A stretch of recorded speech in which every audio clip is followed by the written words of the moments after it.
Welcome to AH University, brought to you by Aggressive Hydraulics. Tony Casassa, the engineering manager at Aggressive Hydraulics, leads this 5-part series that will include the following topics: bearing and bushing basics, key characteristics, stress, types, and implementation. This video is the second installment in a series that covers the important characteristics of bearings and bushings.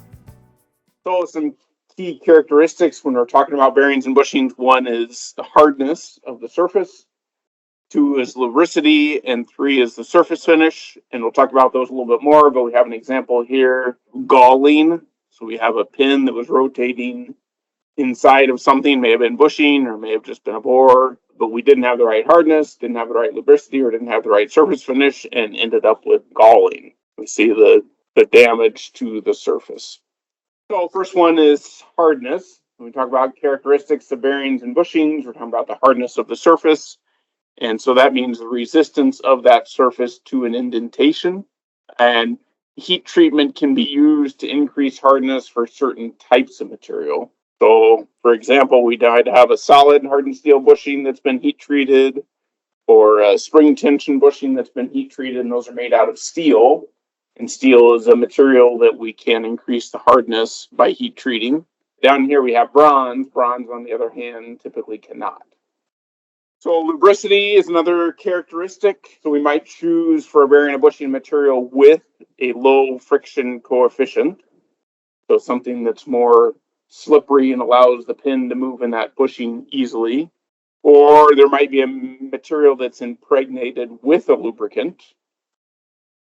So we have here, cut out from McMaster car, oil light bearing. So it's a bronze that's been embedded with oil. Or maybe it's something that's designed to accept grease. And we'll talk about this in a little bit more detail, but we see some grooves on the ideas bearing. So it's a groove intended to distribute grease or lubricant across a broader area. We have hardness, we have lubricity, and we have surface finish. So we could have those first 2 things, but if we had something that was rough as sandpaper when the pin rotated in the bearing, we would sand or grind away that pin. So we want a surface finish that's smooth. And when we talk smooth, sometimes for hydraulic cylinders, we're talking to a honed surface or a polished surface. Generally, bearings don't need to meet that level of smoothness, but needs to be a smooth machine surface. The thing we want to do when we're talking about surface finish is we want to avoid contamination. We want to avoid particles, whether they be small particles of metal or of dust and debris that might come about in the application, because kind of like the sandpaper, they could grind away at either the bearing or the pin surface. This concludes part 2. Be sure to check out the remaining videos linked below.